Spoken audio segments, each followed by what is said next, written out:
বিসমিল্লাহ ইন্নাল হামদুলিল্লাহ নাহমাদুহু ওয়া নাস্তাইনুহু ওয়া নাস্তাগফিরুহু ওয়া নাউযু বিল্লাহি মিন শুরুরি আনফুসিনা ওয়া মিন সাইয়্যাতি আমালিনা মান ইয়াহদিল্লাহু ফালা মুদিল্লা লাহু ওয়া মান ইউদ্লিল ফালা হাদিয়া লাহু ওয়া আশহাদু আল্লা ইলাহা ইল্লাল্লাহু ওয়াহদাহু লা শারীকা লাহু ওয়া আশহাদু আন্না মুহাম্মাদান আবদুহু ওয়া রাসূলুহু আম্মা বা'দ ফাইন্না খায়রাল হাদিসি কিতাবুল্লাহ ওয়া খায়রাল হাদিয়ু মুহাম্মাদিন সাল্লাল্লাহু আলাইহি ওয়াসাল্লাম ওয়া শাররুল উমুরি মুহদাসাতুহা ওয়া কুল্লু মুহদাসাতিন বিদআহ ওয়া কুল্লু বিদআতিন দালালাহ ওয়া কুল্লু দালালাতিন ফিন-নার।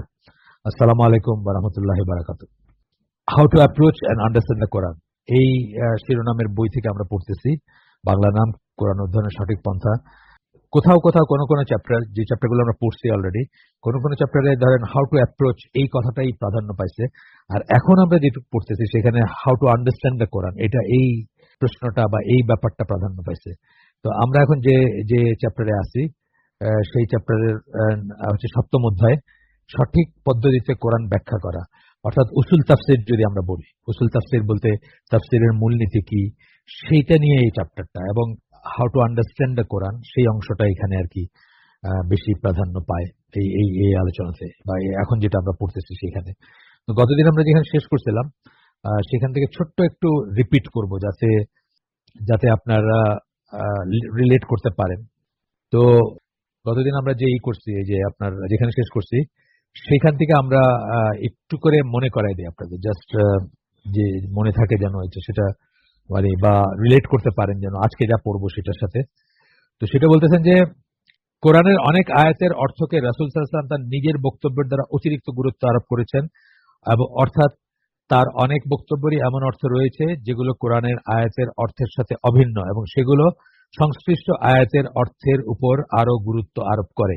এই প্রসঙ্গে আমরা একটা উদাহরণ দিয়েছিলাম যে আল্লাহ মানে এই দুনিয়ার জীবনটা হচ্ছে খেলা, মানে কি বলবো, এনজয়, মানে ডিসেপশন, খেলাধুলা, এরকম একটা সেন্স আল্লাহ বলছেন। সেটাকে আল্লাহ রাসূল বা খুব ক্ষণস্থায়ী এটা বলছেন, আয়াতটা আমার মনে নেই এক্স্যাক্টলি, আমি জাস্ট মেমোরি থেকে বলতেছি। আর সেটাকে এমফাসাইজ করতে আল্লাহ রাসূল সাল্লাল্লাহু আলাইহি ওয়াসাল্লাম বলছেন যে দুনিয়ার জীবনটা হচ্ছে, তুমি যদি সমুদ্রে আঙ্গুল চুবাই দাও, তোমার ইন্ডেক্স ফিঙ্গার দেখায় বলছেন, তাহলে তার আগায় যেটুকু পানি লেগে থাকবে সেটা হচ্ছে দুনিয়ার এই জীবনটা, আর যেটুকু সমুদ্রে রয়ে গেল সেটা হচ্ছে আখিরাতের অনন্ত জীবন। আরো এমফাসাইজ করছেন, আরো প্র্যাকটিক্যালি এক্সপ্লেন করে দিয়েছেন, লেমেন ল্যাঙ্গুয়েজে মানে এক্সপ্লেন করে দিয়েছেন, বা আরো জোর দিয়েছেন জিনিসটার উপর, একদম জলবৎ তরলং মানে বোঝার জন্য, সেটা আর কি। তো এই কথাটা এইখান থেকে শেষ করে আমরা তারপরে রাসূলের ভূমিকা, আমরা এটা কিন্তু আমি গতদিন বলছি যে ওভারল্যাপিং অন্য একটা বইয়ের সাথে, সেই বইটা হচ্ছে সুন্নাহর কর্তৃত্ব গুরুত্ব বা সুন্নাহর কর্তৃত্ব মর্যাদা, যে বইটা ছিল যেখান থেকে আমাদের হালাকার নাম ছিল সুন্নাহর কর্তৃত্ব গুরুত্ব, তার সাথে কিন্তু ইন্টারসেকশন, মানে একই লাইনের কথাবার্তা আছে এখানে, যে রাসূলের ভূমিকাগুলা আপনাদের মনে যদি থেকে থাকে যে রাসূলের প্রধান ভূমিকাগুলা কি, সেখানে আমরা পড়ছিলাম যে রাসূলের প্রধান ভূমিকা একটা হচ্ছে কোরআনের এক্সপ্লেনার। আপনাদের যদি মনে থেকে থাকে কোরআনের এক্সপ্লেনার, চারটা ভূমিকা ছিল প্রধান, তার ভিতরে একটা, ওইটাই আসতেছে এখানে, কিন্তু এই জায়গায় ওই কথাগুলোই আসতেছে। তারপরে বলতেছেন যে কোরআন সংশ্লিষ্ট ব্যাপারে রাসূল সাল্লাল্লাহু আলাইহি ওয়াসাল্লামের ভূমিকা তাহলে নিম্নলিখিত পর্যায়ভুক্ত করা যায়। এখানে আমরা 6টা পয়েন্ট পড়ে গতদিন শেষ করছিলাম, আজকে আবার পড়তেছি এই জন্য যে আপনাদের যেন রিলেট করতে পারেন বাকিটুকু। প্রথমটা হচ্ছে সাধারণ ও সুনির্দিষ্ট বিষয় বিধিনিষেধগুলোকে ব্যাখ্যা করা, অর্থাৎ কোরআনের অনেক সাধারণ আদেশকে সুনির্দিষ্ট করা। এটার উদাহরণ ছিল যেমন চোরের শাস্তি হাত কাটা। চোর সাধারণ শব্দ, হাত কাটা সাধারণ শব্দ। সেই চোর বলতে কাকে চোর বলবো আমরা, আর হাত কাটা বলতে কতটুকু, সেটাকে সুনির্দিষ্ট করা, একটা উদাহরণ দিয়েছিলাম আমরা আগেই। 2 নম্বর, কোরআনিক আদেশ ও নিষেধকে বিস্তারিত ব্যাখ্যা করা এবং সেগুলোর প্রয়োগ দেখিয়ে দেওয়া, যেমন ওযুর কথা অথবা সালাতের কথা। সালাতের নির্দেশ আকিমুস সালাহ, সেটা কতবার আসছে, অনেকবার আসছে কোরআনে, তাই না? কিন্তু এটা কিভাবে সালাত কায়েম করব সেটা দেখায় দেওয়া। 3 নম্বর ছিল কোন কোন বাক্যাংশের সুনির্দিষ্ট ও উদ্দিষ্ট অর্থ বুঝিয়ে দেওয়া, যেগুলো এমনিতে অনিশ্চিতার্থক, অনেক কঠিন শব্দ, নিশ্চিত না আর কি, সোজা কথা। দ্ব্যর্থ বলছিলাম আমরা, ইকুইভোকাল বলি আমরা ইংলিশে, বাংলায় বলি দ্ব্যর্থ, একাধিক মিনিং হয় যেগুলা। তো বলতেছেন যে অনিশ্চিতার্থক ছিল যেগুলা, অথবা যেগুলোর অনেকগুলো সম্ভাব্য অর্থ ছিল, সেগুলার সুনির্দিষ্ট এবং উদ্দিষ্ট অর্থ বোঝায় দেওয়া। এটার উদাহরণ দেখতে পারেন যে জুলুমের কথাটা, যেটা জুলুমের অনেক অর্থ হইতে পারে, কিন্তু কোন একটা আয়াতে জুলুমের অর্থ যে শিরক বোঝাইছেন আল্লাহ, এটা কনফার্ম করে বোঝায় দেওয়া এবং আশ্বস্ত করা সাহাবীদেরকে। আচ্ছা, 4 নম্বর ছিল এমন আনুষঙ্গিক বিধিনিষেধ ও নিয়মকানুন জারি করা যেগুলো কোরআনে পাওয়া যাবে না, কিন্তু যেগুলো দ্বীন ইসলামের অংশ বিশেষ গঠন করে। যেমন বলছিলাম, মানে সবচেয়ে সবচেয়ে উত্তম উদাহরণ যেটা মনে আসে প্রথমেই, সেটা হচ্ছে দুই বোনকে একত্রে বিয়েতে রাখা যাবে না, অর্থাৎ দুই বোন সতীন হবে না কখনো, সেটা আল্লাহ নিষেধ করছেন কোরআনে। আর রাসূল সাল্লাল্লাহু আলাইহি ওয়াসাল্লাম খালা বোনজি এবং ফুফু ভাইজি দুজনের ব্যাপারে, এই দুটো সম্পর্কের ব্যাপারে একই কথা করে গেছেন, যেটা কোরআনে পাওয়া যায় না কিন্তু এটা দ্বীন ইসলামের অংশ বিশেষ গঠন করে। আচ্ছা, 5 নাম্বার হচ্ছে কোন কোন আয়াতগুলো বাতিল হয়েছে আর কোন আয়াতগুলো হয়নি সেটা নিশ্চিত করা। নাসিক মানসুখ একটা কনসেপ্ট আপনারা জানেন, যে কোরআনের বেশ কিছু আয়াত মানে মানসুখ হয়ে গেছে এবং অন্য আয়াত সেগুলাকে মানসুখ করছে। এখন এই অর্ডারটা জানা, যে এইটা এসে ওইটাকে নালিফাই করছে, যদি আমরা এই অর্ডারটা না জানি অথবা এটা নিশ্চিতভাবে না জানি, আমরা মনে করতে পারি, উল্টাটা মনে করতে পারি যে ওইটা এটাকে নালিফাই করছে বা ওইটা এটার উপর প্রাধান্য পাবে। এই সংশয়গুলো থাকবে না বা থাকে নাই যখন রাসূল সাল্লাল্লাহু আলাইহি ওয়াসাল্লাম এক্সপ্লেন করছেন তখন। 6 নম্বর হচ্ছে কোরআনের বহু আয়াতের অর্থকে তার নিজের বক্তব্য দ্বারা জোর দেওয়া বা অতিরিক্ত গুরুত্ব আরোপ করে। লাস্টে যেটা পড়লাম আমরা এক্সপ্লেন করলাম সেটা আজকে এরপর থেকে পড়বো। মৌলানা মওদুদীর একটা পড়বো। মৌলানা মওদুদী সম্বন্ধে আমরা সবসময় কসন দিয়ে থাকি যে মৌলানা মওদুদী অত্যন্ত পরিশ্রমী গবেষক, বা অটোডাইডাক্ট একটা কথা আছে, অটোডাইডাক্ট মানে যে সেলফ টট, নিজে নিজেকে শিক্ষা দিচ্ছেন, সেই ধরনের একজন মানুষ ছিলেন। কিন্তু তার ধ্যান ধারণাতে অনেক ফ্ল ছিল, যেগুলো ডেঞ্জারাস, যেগুলো যদি আপনি বেছে না আলাদা করতে পারেন তাহলে চরমপন্থী হওয়ার বা ভুল ভ্রান্ত পথে যাওয়ার সম্ভাবনা থাকে। এই জন্য মৌলানা মওদুদী, সৈয়দ কুতুব দুজনেই গ্রেট, এবং অনেক গবেষণা, অনেক অনেক সময় দিয়েছেন জীবনের আল্লাহর পথে। ইয়েট তাদের ব্যাপারে আমরা মানুষকে সাবধান করি এই বলে যে পৃথিবীতে যেখানে যত চরমপন্থা আছে, পাস্ট প্রেজেন্ট, পাঁচ থেকে নিয়ে মানে বেশ পাঁচ থেকে নিয়ে এখন পর্যন্ত, মানে ওনাদের সময়কার পরে, মৌলানা মওদুদী তো বলে 75 মারা গেছেন, if I am not wrong, না আরো পরে মারা গেছেন, আমি শিওর না, বাট আরো পরে মারা গেছেন। কারণ ইরানিয়ান রেভলিউশন যখন হয় তখন তারা আমেরিকানরা খোঁজ করতেছিল যে এমন একজন স্কলার যার ইনফ্লুয়েন্স থাকবে বা যিনি ইরান সম্বন্ধে জানবেন, কিন্তু তাকে লোকেট করতে পারতেছিল না। তো সেটা ছিল মৌলানা মওদুদী। মৌলানা মওদুদী তখন তার ক্যান্সার ছিল বোধহয় বা কোনো একটা চিকিৎসার জন্য তিনি তখন আমেরিকায় ছিলেন, তাকে লোকেট করতে পারতেছিল না তারা যে উনি কোথায় আছেন। তো এটা একটা ফেলিওর বলে আমেরিকান অ্যানালিস্টরা বলেন। এরপর থেকে তারা তাদের পলিসি চেঞ্জ করছে। এরপর থেকে তারা যে কোনো কনফ্লিক্টে বা যে কোনো ইস্যে ওই অন্য সাইডের মানুষকেও বিফ্রেন্ডিং, যেটা আমরা বলি, অন্য সাইডের মানুষের সাথে যোগাযোগ রাখে।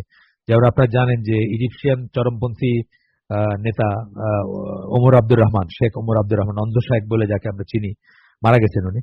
তো ওনাকে কিন্তু ওই সুদানে আমেরিকান এমবাসি থেকে সিআইএ ভিসা ব্যবস্থা করে দিয়েছে, উনি আমেরিকায় গেছিলেন। কেন? এটা এটা উনি কিন্তু একটা চরমপন্থী দলের লিডার ছিলেন, গামা ইসলামিয়া ওটার নাম, ইজিপশিয়ান। ওনাকে এই এই সুযোগটা কেন করে দিছে, যে একটা কন্ট্যাক্ট থাকুক বা একটা যোগাযোগ থাকুক, যাতে কখনো কোনো দরকার হইলে তার সাথে অন্তত একটা লাইন অফ কমিউনিকেশন থাকে। যেটা না থাকার জন্য তারা মনে করে যে ইরানে খুবই মানে কি হেনস্থা হয়েছিল তারা, ওই যে তাদের এমবাসি যখন সিজ করছিল তখন কি করে তারা তাদেরকে বের করে নিয়ে আসবে, কোনো লাইন অফ কমিউনিকেশন ছিল না। যাই হোক, সেটা বিসাইডস দ্য পয়েন্ট, আমাদের না। কিন্তু আমরা আবার ফিরে আসি যে মৌলানা মওদুদী এবং সৈয়দ কুতুব, তারা হচ্ছেন গ্রেট ইন্টেলেক্ট ছিল তাদের, আল্লাহ দিছিলেন, কিন্তু তারা হচ্ছেন পৃথিবীতে যত চরমপন্থা, আইএস বলেন, আল কায়দা বলেন, আরো যা আছে সবকিছুর চিন্তাধারাতে তাদের একটা ইনপুট আছে আর কি। এই জন্য তাদের ব্যাপারে আমরা একটা কশন দেই। পড়তে পারবেন ফিজিলাল কোরআন অথবা তাফহিমুল কোরআন, দুইটাই তাফসীর হিসাবে ভালো বা অনেকে অ্যাপ্রিশিয়েট করেন, বাট কশন দেই আমরা যে ওইখানে বেছে পড়তে হবে। যদি পারেন বেছে পড়তে তাহলে ঠিক আছে, আর না হলে কোনো গাইডেন্স ছাড়া, কোনো উস্তাদ ছাড়া এগুলো না পড়াই ভালো। আচ্ছা, ওনার একটা উদ্ধৃতি এখানে আসতেছে, সঠিকভাবে বলতে গেলে কোরআনকে সার্বিক ও সাধারণ নীতিমালার কিতাব বলতে হবে, আইনি খুঁটিনাটির কোনো নথি নয়। আইনি খুঁটিনাটির কোনো নথি নয় বলতে যাচ্ছেন যে সাধারণভাবে বলছেন বা সঠিকভাবে বলছেন উনি। এই লেখক জামালউদ্দিন জারাবোজা, উনি ফুটনোটে বলতেছেন মওদুদীর এই বাক্যকে সাধারণভাবে সঠিক বলে গ্রহণ করা গেলেও কোরআনে এর বহু ব্যতিক্রম দেখতে পাওয়া যাবে। অনেক জায়গায় আমরা দেখব যে খুঁটিনাটিও আছে কোরআনে খুঁটিনাটিও এক্সপ্লেন করা আছে। তবে সাধারণভাবে কোরআন খুঁটিনাটির কিতাব না, এটা হলো ফিকের কিতাব, আলাদা কিতাব আছে ফিকের, ওইটার উপর বেস করে যেটা ডিরাইভ করছেন ফকিরা, মুজতাহিদ আলেমরা বা রাসূল সাল্লাল্লাহু আলাইহি ওয়াসাল্লাম বলে গেছেন বা দেখায় দিয়ে গেছেন, সেইগুলা অনেক এক্সপ্লেনেশনই আমরা দেখি যে রাসূল সাল্লাল্লাহু আলাইহি ওয়াসাল্লাম দেখায় দিয়ে। আমি নামাজ পড়ার কথাটা বললাম, নামাজ পড়ার কথাটা কোরআনে কিভাবে আসছে, সালাতের কথা সাধারণভাবে আসছে, কিন্তু এর খুঁটিনাটি সমস্ত কিছু আল্লাহ রাসূল সাল্লাল্লাহু আলাইহি ওয়াসাল্লাম দেখাই দিয়েছেন। এবং তার পরবর্তী সময়ে মানে অন্যান্য ইরাও গবেষণা করছেন, অন্যান্য ফকিরা বা অন্যান্য মুজতাহিদ আলেম যারা তারা গবেষণা করছেন। যে জন্য দেখবেন যে মাইনর খিলাফ আছে, মাইনর খিলাফ আছে না, যেমন ধরেন কথার কথা, আহ, আপনি যদি রুকুতে গিয়ে জামাত পান, আপনি গেলেন তখন জামাত প্রথম রাকাতটা রুকুতে চলে গেছে, এখন আপনার এই রাকাতটা কাউন্ট হবে কিনা, আপনি কি ফুল নামাজ পাইলেন নাকি আপনার এক রাকাত বাদ গেল, এটা নিয়ে কিন্তু মুসলিম জুরিসদের ভিতরে এই খিলাফ আছে। এগুলো খুঁটিনাটি জিনিস, মানে আরো পরে আসছে এইসব জিনিসগুলা। আল্লাহ রসুলের উপস্থিতিতে এই প্রশ্নগুলো আসে নাই, অনেক প্রশ্ন আছে এরকম আসে নাই। যেমন ধরেন নামাজের ভিতরে কোনটা ফরজ, কোনটা ওয়াজিব, কোনটা মুস্তাহাব, কোনটা মুবাহ, এই ধরনের কথাবার্তা কিন্তু রসুলের সময় প্রচলিত ছিল না। কিন্তু যখন পরে ক্লাসিফিকেশনে আসছেন স্কলাররা, তখন এই জিনিসগুলো আসছে। এগুলো বুঝতে হবে যে ব্যাপারগুলা এই ধরনের আর কি। তো যাই হোক, ওনার কথাটা জেনারেল ঠিক, জেনারেল সেন্সে ঠিক যে খুঁটিনাটি বই না এটা, কিন্তু কোন কোন জায়গায় খুঁটিনাটিও আছে, এটা আর কি ফুটনোটে বললেন। এখন আমরা মওদুদির বক্তব্যে যাচ্ছি আবার। এই কিতাবের লক্ষ্য হচ্ছে স্পষ্টভাবে এবং পর্যাপ্তভাবে জীবন সংক্রান্ত ইসলামী কার্যক্রমের বুদ্ধিবৃত্তিক ও নৈতিক ভিত্তিকে ব্যাখ্যা করা। মানুষের মন ও তার অন্তর উভয়ের কাছে আবেদন রেখে কোরআন এই সবকিছুকে সুসংহত করতে চায়। বাস্তব ইসলামী জীবনের জন্য পথ নির্দেশনা প্রদান করতে গিয়ে বিধিনিষেধের আইন কানুনের খুঁটিনাটি সুনির্দিষ্ট করে দেওয়াকে কোরআন তার পন্থা হিসেবে গ্রহণ করে না। হ্যাঁ, জেনারেলি এটা ট্রু, ঠিক আছে কথাটা। মানুষের কর্মকাণ্ডের প্রতিটি দিকের জন্য মৌলিক কাঠামোর রূপরেখা চিহ্নিত করাকে এবং মানুষ যেন আল্লাহর ইচ্ছা অনুযায়ী তার জীবনকে বিন্যস্ত করতে পারে এমন কিছু দিক নির্দেশনা উপস্থাপনা করাকে কোরআন অগ্রাধিকার দেয়। নবীর মিশন ছিল সুন্দর জীবন সম্বন্ধে ইসলামী ধ্যান ধারণাকে বাস্তব রূপ দেওয়া। এটাও আমরা বলি, ঠিকই আছে, বাস্তবে দেখায় দেওয়া কিভাবে এটাকে প্রয়োগ করবেন। তা করতে গিয়ে পৃথিবীতে ব্যক্তিগত চরিত্রের ও মানুষের অবস্থা ও সমাজের এক মডেল উপহার দেয়া, যা কিনা কোরআনের নীতিমালার এক জলজন্ত রূপ হবে। এটা পুরান কথা, নতুন কোনো কথা না, আমরা আগেও পড়ছি এই ধরনের কথা। তারপরেও এই অংশটুকু ইন্ট্রোডাকশন টু আন্ডারস্ট্যান্ডিং দ্য কোরআন, ওয়ামির একটা প্রকাশ করা বই আবুল আলা মওদুদির, সেখান থেকে উদ্ধৃত এটা। আচ্ছা, এরপরে আমরা আগাই একটু। কোরআন থেকে আরো দেখতে পাবেন যে কিভাবে সত্যিকার অর্থে কোরআন অনুযায়ী জীবনযাপন করতে হবে তা বুঝতে চাইলে যে কোনো মুসলিমকে অবশ্যই আল্লাহ রসুলের সুন্নার দিকে তাকিয়ে দেখতে হবে। এটা কোরআন থেকে আমরা দলিল পড়ছি, বহু দলিল পড়ে আসছিলাম আমরা আগের বইটায়, সুন্নার কর্তৃত্ব গুরুত্ব সেই হালাকায় অনেক দলিল পড়ে আসছি যে কোরআন কিভাবে প্রয়োগ করতে হবে, ইসলাম কিভাবে মানতে হবে, ইসলাম কিভাবে জীবনে ধারণ করতে হবে, এটা জানতে হইলে আল্লাহ রসুলের সুন্না ছাড়া কোনো নেই। এর জন্য আমরা ইকুয়েশন পড়ে আসছি যে sunnah is equal to Islam, no sunnah no Islam. Left hand side যদি জিরো হয় একটা ইকুয়েশনের, right hand side automatically zero হয়। তাহলে সুন্না যদি জিরো হয়ে যায় তাহলে ইসলাম জিরো, আপনার নো সুন্না নো ইসলাম পড়ে আসছি আমরা। তারপরে জাস্ট এখানে আবার উল্লেখ করতেছে, সেই জন্য বললাম। এই সম্বন্ধে কোনো প্রশ্নের অবকাশ নেই যে কোরআনে আল্লাহ যে জীবনধারা ব্যাখ্যা করেছেন সেটাই হচ্ছে সিরাতুল মুস্তাকিম। এটা আমি জানি, বারবার আসছে না কথাটা, যে জীবন ধারা বা যে জীবন ব্যবস্থা, যে way of life Quran define করছে, সেটা হচ্ছে কি সিরাতুল মুস্তাকিম, যেটা মানে সরল পথের উপর থাকবো আমরা। সরল পথ, যেটা আমরা আরো বলি যে সরল পথ হচ্ছে, সরল পথ বা স্ট্রেট লাইন হচ্ছে দুইটা পয়েন্টের ভিতর শর্টেস্ট ডিস্টেন্স। সুতরাং আল্লাহ এবং আপনার ভিতর শর্টেস্ট ডিস্টেন্স হচ্ছে সিরাতুল মুস্তাকিমের উপর যদি আপনি থাকেন। আর বক্র পথগুলায় গেলে আপনি কোথায় যাবেন সেটা কোনো ঠিক নাই, বা অনেক ঘুরে ফিরে হয়তো আবার একটা জায়গায় আবার এসে মেইন স্ট্রিমে উঠবেন। সেটা আমরা জানি যে কোনো দুইটা পয়েন্টের ভিতরে স্ট্রেট লাইন ছাড়া আর বাকিগুলো হচ্ছে অনেক বড় ডিস্টেন্স। সুতরাং আপনার জন্য একটা দুরূহ হয়ে যাবে এবং আপনি কোনোদিন হয়তো এন্ডে নাও পৌঁছাতে পারেন, সেটার ভয়টা থেকেই যায়। তো এরপরে বলতেছেন এই আয়াতগুলো আমরা পড়ে আসছি, আগের বইয়েতে পড়ছি, আবার এখানে পড়বো। এই আয়াতটা এখন যে আয়াতটা পড়বো এটা অত্যন্ত ইম্পর্টেন্ট একটা আয়াত, খুব মানে সবই আয়াতই ইম্পর্টেন্ট, কিন্তু এই আয়াতটা কিন্তু একটা কি বলবো, মানে আমাদের লাইফের একটা লাইট হাউস বলতে পারেন, বাতিঘর। এটা আমি আমার একটা লেখা অসমাপ্ত, এখন লেখা শেষ হয় নাই, সেখানে আমি বলছি সেটা হচ্ছে দ্য লস্ট ব্যাটল। নাম দিচ্ছি ইংরেজিতে কিন্তু লেখাটা বাংলা হবে। যে যুদ্ধটা হারা অলরেডি, মানে যুদ্ধ শুরু করার আগেই আপনি জানেন হারা, সেই যুদ্ধটা হচ্ছে আমরা এখন যে স্ট্রাগলটা করতেছি আমাদের মুসলিমরা, উন্নতি লাভ করার, শক্তিশালী হওয়ার, দুনিয়াতে কর্তৃত্ব লাভ করার বা দুনিয়াকে রেগুলেট করার, সমস্ত কিছু ব্যর্থ হবে যতক্ষণ পর্যন্ত, লস্ট ব্যাটল বলছি আমি এই জন্য, যতক্ষণ পর্যন্ত আমরা রাসূল সাল্লাল্লাহু আলাইহি ওয়াসাল্লামকে সকল ব্যাপারে সকল ক্ষেত্রে আমাদের আদর্শ মনে করতে না পারবো। এটা একটা প্রপোজিশন, আপনারা চিন্তা করে দেখেন। তো এখানে সূরা আহজাবের ওই আয়াতটা দিচ্ছেন, যার যদি খেয়াল করেন তাহলে রাসূলকে জীবনের আদর্শ মনে করাটা হচ্ছে আমাদের জন্য ফরজ বা ওয়াজিব। এটা দেখবেন এখানে আল্লাহ বলতেছেন, নিশ্চয়ই যারা আল্লাহ এবং আখিরাতে আশা রাখে। আমরা অনেকবার বলছি আপনাদেরকে যে আল্লাহ যখন এইভাবে কথা বলেন যে নিশ্চয়ই যারা আল্লাহ ও আখিরাতে আশা রাখে, অথবা নিশ্চয়ই যারা বা আল্লাহ এবং আখিরাতে যারা বিশ্বাস করে, এই এক্সপ্রেশনটা যখন আসে তখন কানটা খাড়া করে শুনে নিবেন যে পরবর্তীতে কি আসতেছে, কারণ ওইটা হচ্ছে ইমানের শর্ত। পরবর্তী কথাটা হচ্ছে ইমানের শর্ত। এবং আল্লাহকে বেশি বেশি স্মরণ করে, এর সাথে আল্লাহ আরেকটা পয়েন্ট জুড়ে দিয়েছে যে আল্লাহকে বেশি বেশি স্মরণ করে, অর্থাৎ তারাই পায়েস, তারাই পরেশগার, তারাই ওয়ালি আল্লাহ। তাদের জন্য আল্লাহ রসুলের মাঝে রয়েছে এক চমৎকার উদাহরণ। এখান থেকে ডিরাইভ করা যায় যে আল্লাহ রসুলকে উদাহরণ মনে করা, প্যারাডাইম মনে করা, আদর্শ মনে করা, রোল মডেল মনে করা হচ্ছে আপনার জন্য ফরজ বা ওয়াজিব। কারণ তাহলে বোঝা যাবে আপনি আল্লাহ এবং আখিরাতে আশা রাখেন, আর নাইলে বুঝতে হবে আপনি আল্লাহ আখিরাতে আশা রাখেন না বা বিশ্বাস করেন না। তার সেটা কারা করে? সে কাফেররা করে। সুতরাং এইভাবে আর কি স্কলাররা বুঝছেন যে এটা যে কত জরুরি জিনিস আর কি, জরুরি ব্যাপার এই আয়াতটা। সবাই ইম্পর্টেন্ট, বাট এই একটা মানে একটা দিকে একদম মানে ইউনিক একটা আয়াত। এইরকম একটা এক্সপ্রেশন কোরআনে একবারই আসছে। রাসূল সাল্লাল্লাহু আলাইহি ওয়াসাল্লাম হচ্ছেন মুসলিমদের জন্য অনুসরণীয় সর্বোৎকৃষ্ট উদাহরণ। এগুলো আমরা কিন্তু সুন্নাহর কর্তৃত্ব মর্যাদাতে পড়ছি।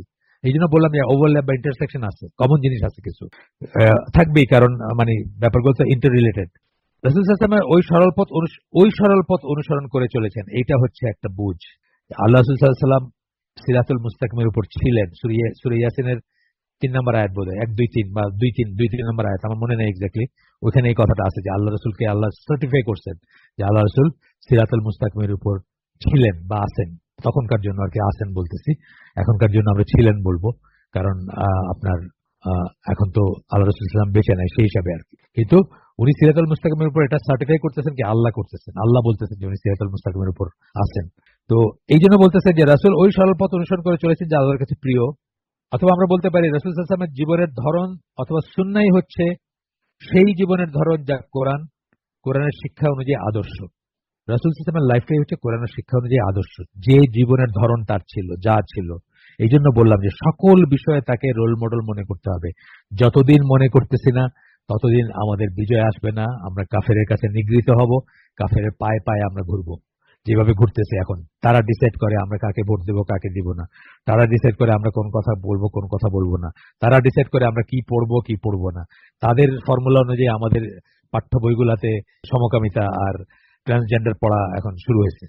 আপনাদেরকে একটা বইয়ের নাম বলছিলাম কিনা আমি জানি না, আমি আবার বলে দিচ্ছি। যারা বাংলাদেশে থাকেন, যারা এই হালাকায় যারা আছেন, সবাই অতি অবশ্য বইটা কালেক্ট করবেন এবং পড়বেন। বইটার দাম খুব কম, ছোট্ট পকেট বুক টাইপের বই, মনে মনে প্রধানমন্ত্রী। এই রিসেন্টলি মানে পাবলিশ হওয়া বই। যিনি লিখছেন তার নাম আবিদ ইকবাল বোধহয়। উনি উনি হচ্ছেন মানে পড়াশোনা করে লিখছেন। বাংলাদেশে কিন্তু বই লিখতে অনেকে পড়াশোনা করে না, অনেকে আপনার জাস্ট ওই ভাষা কিছু নলেজের উপর বই লেখা ফেলা, সেই বই চলেও খুব এবং খুব ফেমাসও হয়ে যায়। কিন্তু এই লোকটা পড়াশোনা করছে, এবং কত ভয়ঙ্কর একটা পরিস্থিতিতে আমরা আছি। এগুলো তো ইউএন জাতিসংঘের প্রজেক্ট, সোজা কথা। জাতিসংঘের প্রজেক্ট, জাতিসংঘ থেকে বা বিদেশিরা পয়সা দিছে, আমাদের এনজিওদেরকে দিছে, আমাদের শিক্ষা মন্ত্রণালয়কে দিছে, আমাদের দেশকে দিছে। সেগুলোর উপর রিসার্চ হয়েছে, রিসার্চ হয়ে এই জিনিসগুলা কি করে আমাদের ভিতর ইনজেক্ট করবে তাদের অসুখগুলা আর কি। তাদের অসুখ যেগুলা, এগুলো তো তাদের অসুখ, এগুলো তো আমাদের সমস্যা না, তাদের সমস্যা এগুলা। সেই জিনিসগুলাকে তুলে ধরছেন এবং সবাই অতি অবশ্য পড়বেন। বইটার নাম হচ্ছে মনে মনে প্রধানমন্ত্রী। আবার বললাম, এটা হচ্ছে সত্যায়ন প্রকাশন বলে একটা প্রকাশনের, আবিদ ইকবাল বলে একজনের লেখা। রকমারিতে সার্চ দিলেই পারবেন। বইটার এমনি দাম 100 সামথিং, কিন্তু বেশি করে কিনলে ওরা 50 টাকা করে দেয়। মানে তারা চাচ্ছে, আমাকে একটা চিঠিও লিখছে তারা, যে এটা যেন আমি পড়ি এবং আমি যদি মনে করি এটা ঠিক আছে তাহলে আমি যেন অন্যদেরকে পড়তে বলি। সেই হিসাবে আমি আপনাদেরকে বললাম আর কি। ভয়ঙ্কর একটা পরিস্থিতির সম্মুখীন আমরা। যাই হোক, আবার ফিরে আসি আমরা। তো রাসূল সাল্লাল্লাহু আলাইহি ওয়াসাল্লামের জীবন অথবা সুন্নাহই হচ্ছে সেই জীবনের ধরন যা কোরআনের শিক্ষা অনুযায়ী আদর্শ। তাহলে রাসূলের এটা হচ্ছে আদর্শ। যে কোনো ব্যাপারে কষ্টি পাথর যেটাকে আমরা বলি, আমরা সত্যাসত্যের করব কি দিয়ে, মাপবো কি দিয়ে, এটা রাসূলের সাথে করে মাপবো যে এটা সত্য এটা সত্য না, এটা ঠিক না, সেই কথাটা আসতেছে এখানে। এখানে আল্লাহ বিশ্বাসীকে বলতেছেন, তোমরা যদি জানতে চাও যে সঠিকভাবে ও সর্বোৎকৃষ্টভাবে কি করে কোরআন প্রয়োগ করতে হয়, তাহলে আল্লাহ রাসূলের উদাহরণ দিকে তাকাও। এই আয়াত এবং আরো অসংখ্য আয়াতে এই এই সেন্সটা আসছে বা এই ইমপ্লিকেশনটা আসছে। এই কথাগুলাই আয়েশা রাদিয়াল্লাহু আনহা বলেন যখন তাকে নবীর চরিত্র সম্বন্ধে বলা হচ্ছে, তখন জিজ্ঞেস করা হয়েছিল, তখন উনি বলছিলেন যে তার চরিত্র হচ্ছে কোরআন। এবং সেখান থেকে অনেকে বলেন যে রাসূল সাল্লাল্লাহু আলাইহি ওয়াসাল্লাম ছিলেন ওয়াকিং কোরআন, মানে হেঁটে চলা কোরআন বা জীবিত কোরআন আর কি। যাপিত জীবন বলি না আমরা একটা কথা, তাহলে কোরআন এর যাপিত জীবন আর কি, বা কোরআনের জীবিত রূপ। এটা মুসলিমের হাদিস, আয়েশা রাদিয়াল্লাহু আনহা যেটা বললাম এখন। কার্যত রাসূল সাল্লাল্লাহু আলাইহি ওয়াসাল্লাম ছিলেন বাস্তব প্রয়োগ এক চলমান কোরআন, এই যে যেটা বললাম ওয়াকিং কোরআন আর কি, বা মুভিং কোরআন। এখন আমরা দেখব যে দুইটা আয়াতে আল্লাহ এই কথাটা মানে বেশি করে বলছেন বা মানে স্ট্রেস করছেন, সেটা হচ্ছে আর নিশ্চয়ই তুমি, ব্র্যাকেটে হে মোহাম্মদ, তাকেই বলতেছেন আল্লাহ। এটা পুরা একটা নাই, পুরা আয়াতগুলো নাই, মানে ডট ডট দিয়ে শুরু হয়েছে, তারপরে বলতেছেন সূরা শুরা। এগুলো আমরা আগে পড়ছি, আগের বইটাতে পড়ছি। সূরা শুরা 52 এবং 53 নম্বর আয়াত। আর নিশ্চয়ই, ব্র্যাকেটে হে মোহাম্মদ, তুমি মানুষকে সরল পথ প্রদর্শন করো, সিরাতুল মুস্তাকিম যেটা।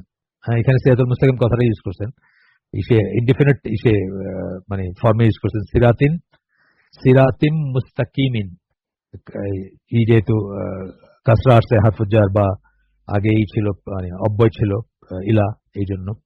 সেই আল্লাহর পথ, আকাশমণ্ডলী পৃথিবীতে যা কিছু রয়েছে সবই যার। লক্ষ্য করো কিভাবে সকল ব্যাপারে আল্লাহর দিকে প্রত্যাবর্তন করে।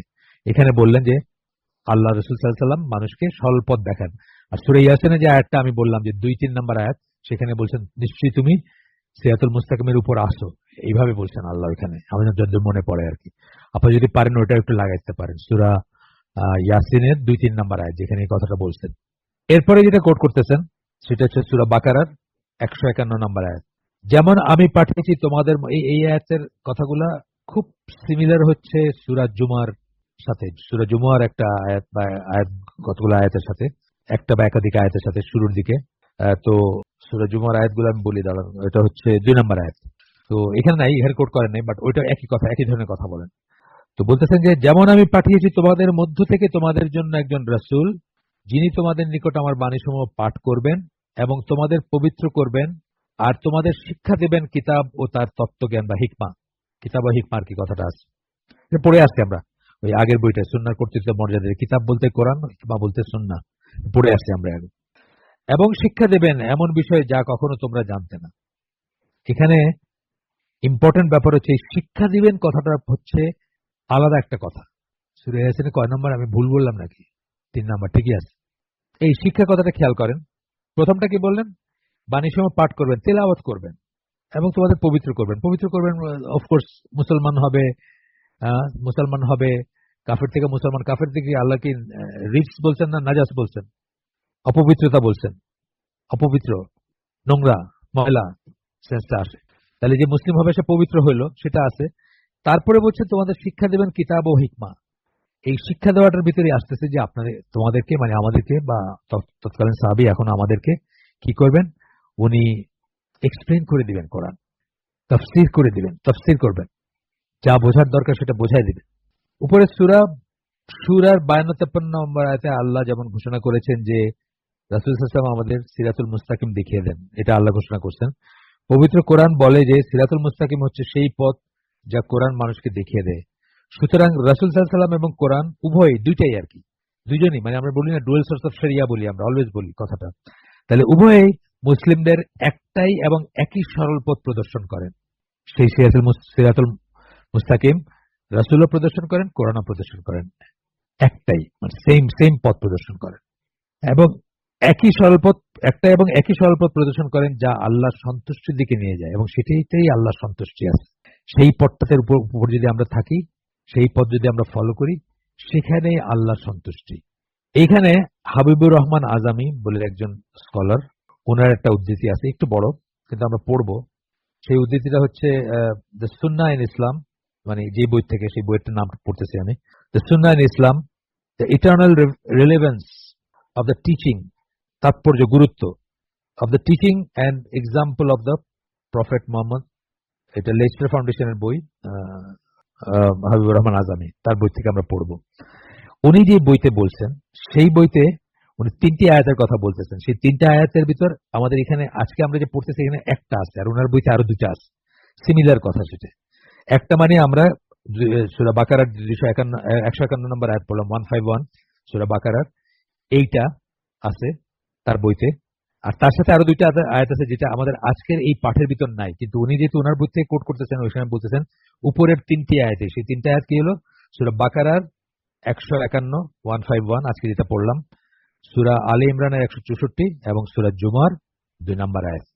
এই 3টা আয়াতে একই ধরনের কথা বলা হয়েছে। এই 3টা আয়াতের রেফারেন্সে বলতেছেন উনি দুটো জিনিসকে পরিষ্কারভাবে আলাদা করে উল্লেখ করা হয়েছে, দুটাকে আলাদা করে বলা হয়েছে।